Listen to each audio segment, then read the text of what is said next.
Welcome to Podcasting for Business Owners. I'm your host, Laura McRae, a podcast consultant, educator, and self-confessed podcast nerd.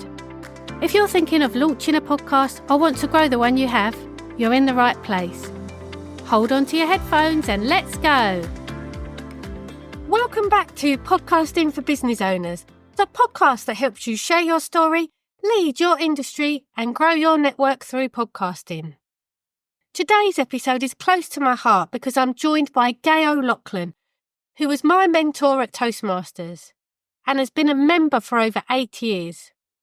If you're not familiar, Toastmasters is an international organisation that helps people build confidence in public speaking by practising public speaking. Members are encouraged, but not forced, to go up in front of the group and give speeches on a variety of topics. The first speech every member delivers is called the icebreaker speech. It's a chance to introduce yourself and tell your story, a topic that's easiest to talk about because you know it so well. It's also a fantastic way for other members to get to know you. This structured and supportive approach helped me face my fear of public speaking when I joined Toastmasters last year. My goal was to build enough confidence to launch this very podcast, and I'm so glad I did it. In today's conversation, Gaye shares her own journey of overcoming public speaking nerves and becoming a mentor, as well as practical tips to help you develop confidence behind the mic. If you've ever worried that public speaking skills might hold you back from launching your podcast, this episode will inspire and equip you to take the leap. Now let's get started. Hello Gaye, welcome to the show. Thank you. I'm very happy to be here. Can you please share a bit about your journey with Toastmasters? How did you first get involved and what motivated you to stay? Well, I was working in the highly competitive wine industry and I was increasingly being called upon to do presentations and I was totally not ready for that. So I had to do wine training for various groups like restaurant staff and in duty-free, their floor staff, had to train them. And then suddenly, after COVID, when there wasn't too many people travelling to Perth, usually because we were locked out from the rest of the world, I had to start doing wine dinners. So I actually had to be a keynote speaker at a wine dinner, and I'd never done that before. So it was very scary, and I had to be entertaining, I had to be knowledgeable, and I had to actually be a little bit funny as well, which was not really me. Oh, the pressure was on then. The pressure was on. So I decided I needed some help.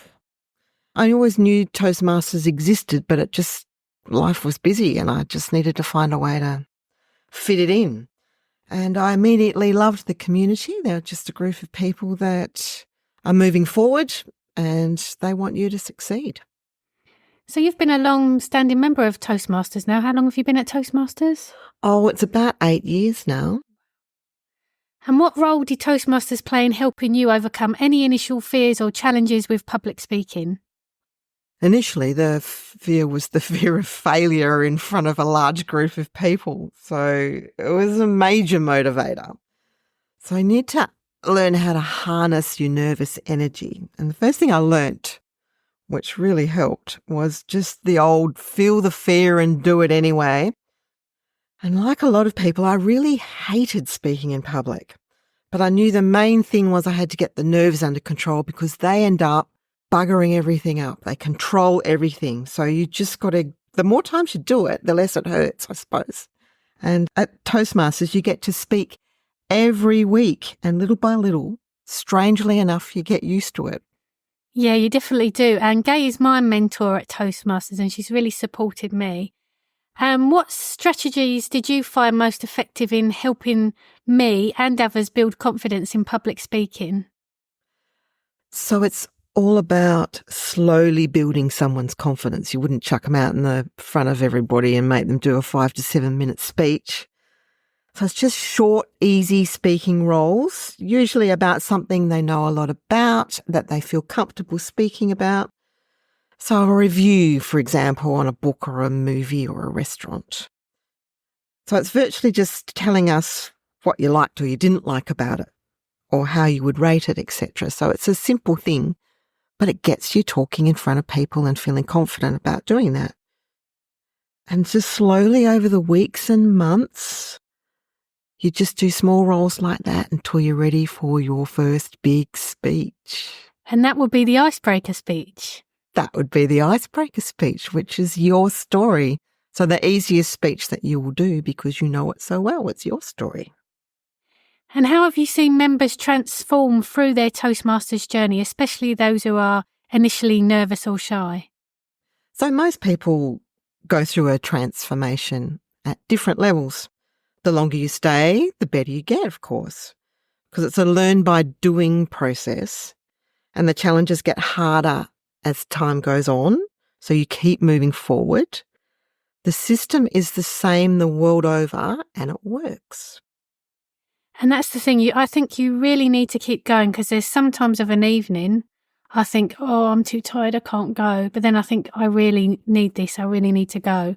And then I get there and I love it. So it's just a case of practicing and keep on keeping on. Definitely. And how do you think the skills learned at Toastmasters translate into successful podcasting? Once you've got some of your nerves under control, like the butterflies are flying in formation in your stomach, you can start to work on your presentation. So I know facial expression is not something that you need to worry about with a podcast, but I know people can't see you, but I remember when I was given instruction on how to answer the telephone in sales, the first thing they tell you is you need to smile, and the smile comes through your voice. Oh, yeah, sure, but it works.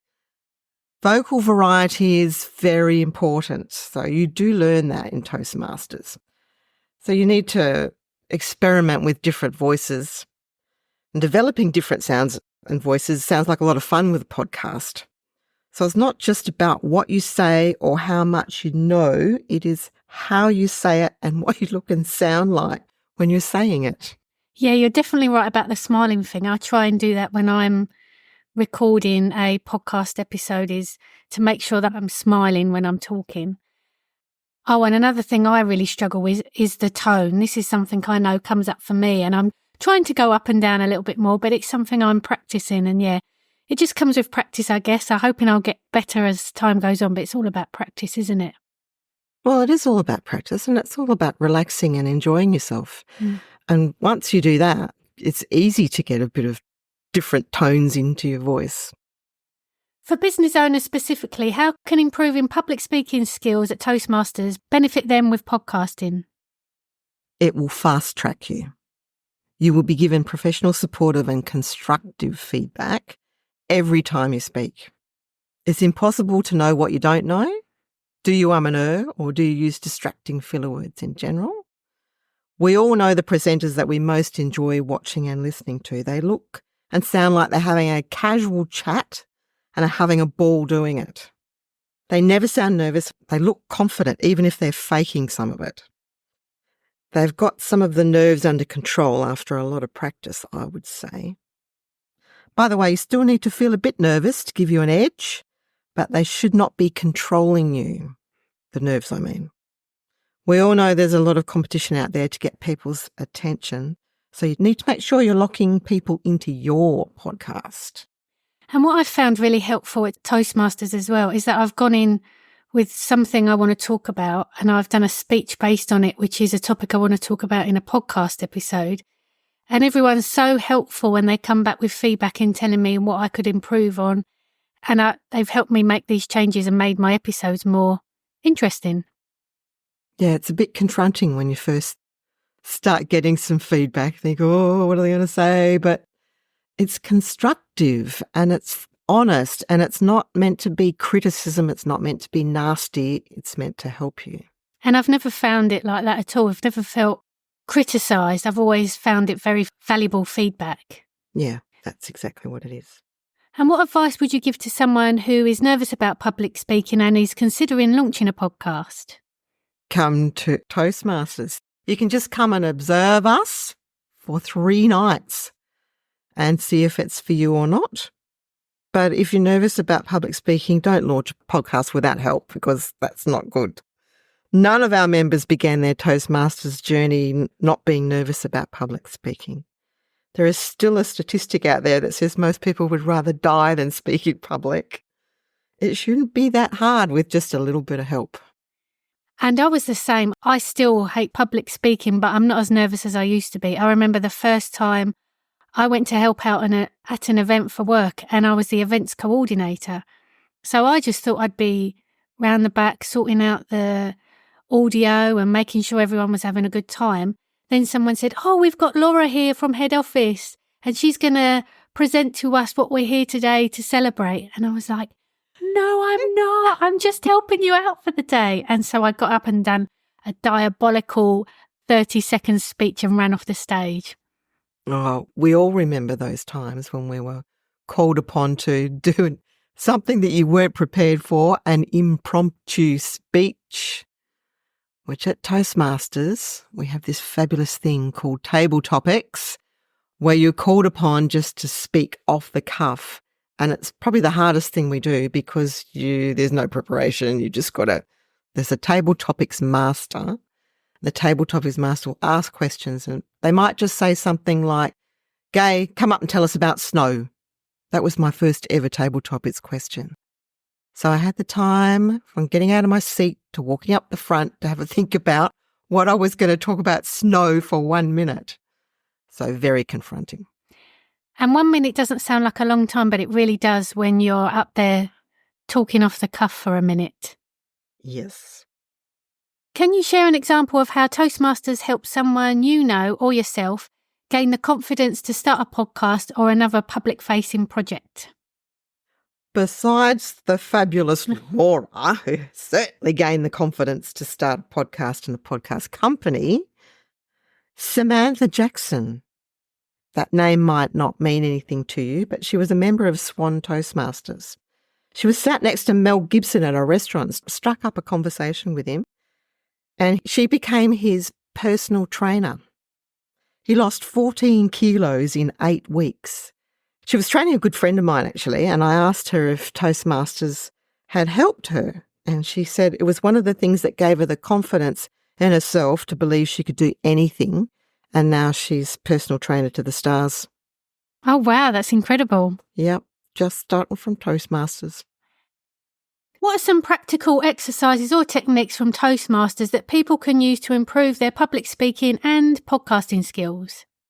So clearly, I want you to come to Toastmasters, but if you can't, for some strange reason, you can just take every opportunity you possibly can to get up and speak in front of people. Whenever anyone says, "Would you like to get up and say a few words?" say, "Yes, I would." I was once asked to mentor a really, really nervous guy that came to our club. He didn't even want to talk to anyone. He was so nervous.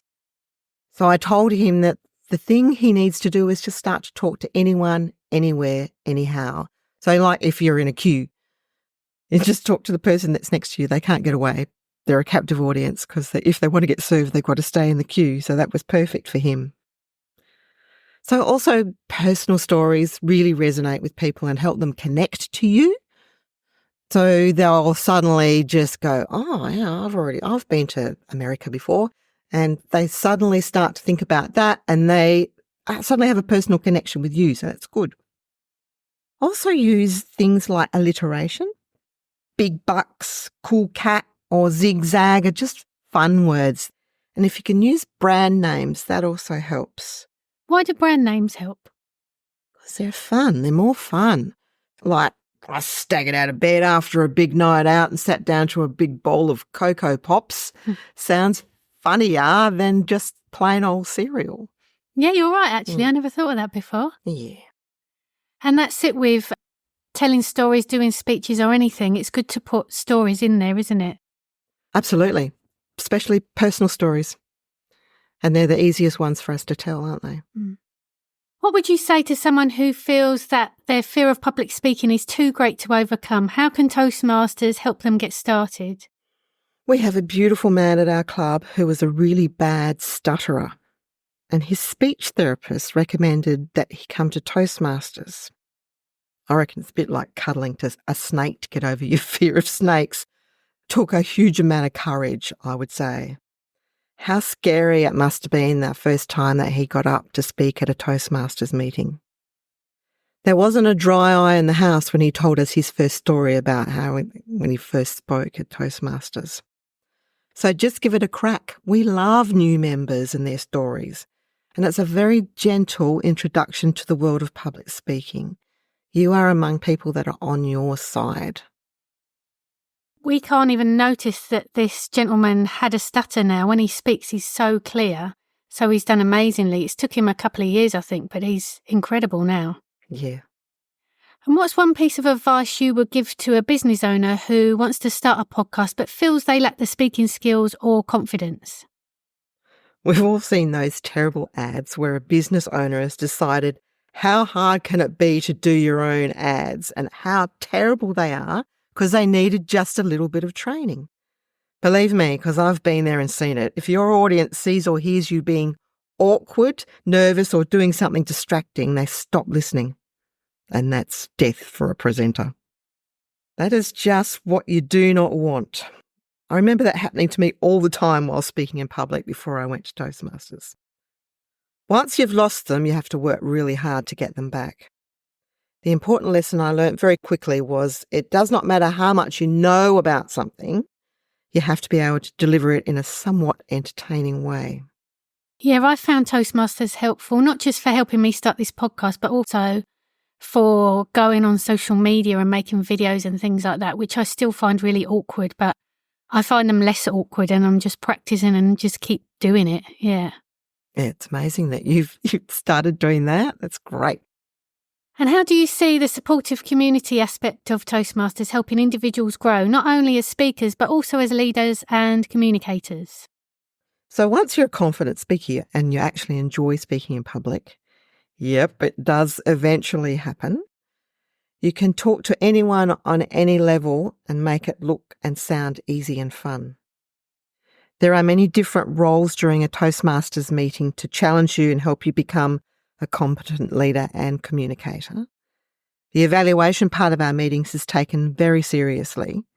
The feedback is a mixture of commendations and recommendations, not criticism, to help you improve. Yeah, that's something I struggle with, evaluations at Toastmasters, because I feel I'm not a perfect speaker myself, so I feel like the pot calling the kettle black by pointing out recommendations for other people, but it's something I'm, again, practicing with. And it's really good practice as well to listen to what other people say about other speeches, because you learn from that and how you can take that on board yourself for your own speeches. Yeah, it's not an easy thing and you get a bit of imposter syndrome, don't you? Just thinking, oh, what would I know? But you do, because it's only your opinion and they can take it or leave it. They don't have to take your advice. Looking back, what's the most valuable lesson you've learned through your time at Toastmasters that you would pass on to aspiring podcasters? People love to laugh. And when they laugh, they relax. And when they relax, they're more open to listening. Find a way to weave some humour into your presentations. But I'm not funny, I hear you say. And I definitely wasn't funny either when I started. I'm not hilarious now, but I managed to weave a bit of humour in. Take the piss out of yourself and you'll soon have them laughing. Stay authentically you, but bring out the fun, creative side and be a bit extra, but still have clarity about your message. Yeah, by the way, Gaye's speeches are always funny. Oh, are they? Good. She always manages to bring humour into her speeches. Thank you. And how has your experience with Toastmasters influenced your professional life? Oh, so many ways. I suffered from major imposter syndrome when speaking in public, even though I knew more about my subject, which was wine, than most of the people in the room that I was speaking to. So I was able to develop a big dose of belief in myself even after a short time at Toastmasters. Even if I forgot something or said something incorrect, I was able to laugh at myself and not take myself so seriously and move on with all of them in the audience laughing with me. It was incredibly liberating. Yeah, I remember doing that. I think it was even in one of our club contests. I was in the table topics contest and I just drew a complete blank. And I remember, was that when I done a Kate Bush dance in the middle of the floor? Just because I was stuck with what to say.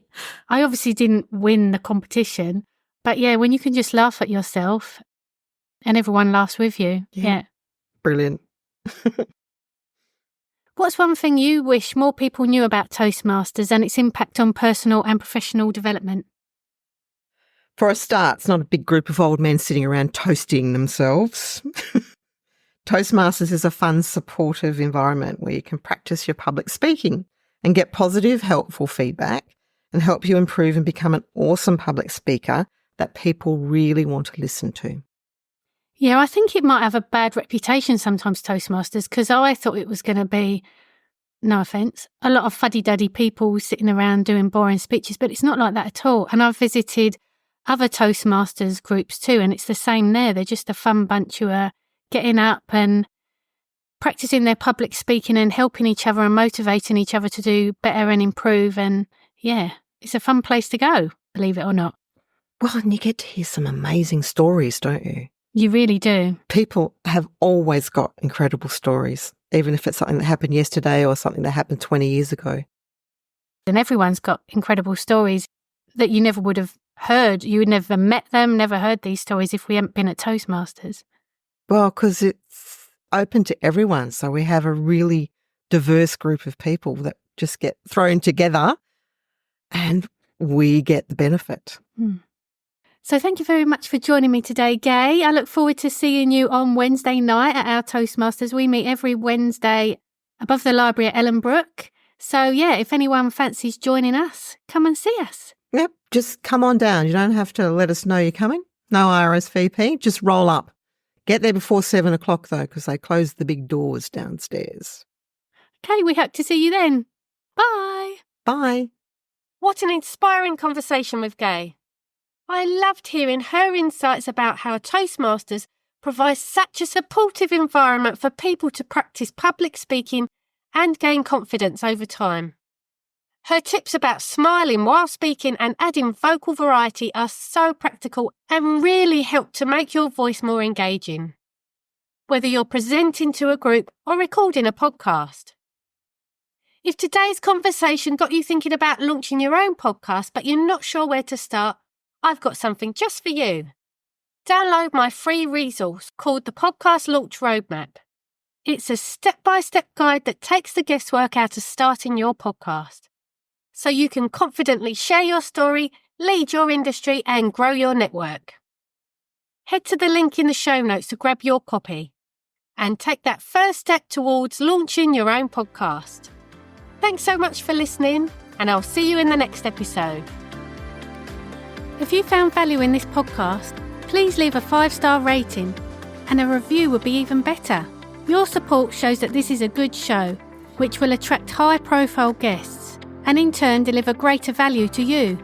This podcast is produced and edited by me. Don't waste your time on editing. Let me help you with your podcast. Check out the links in the show notes to get in touch.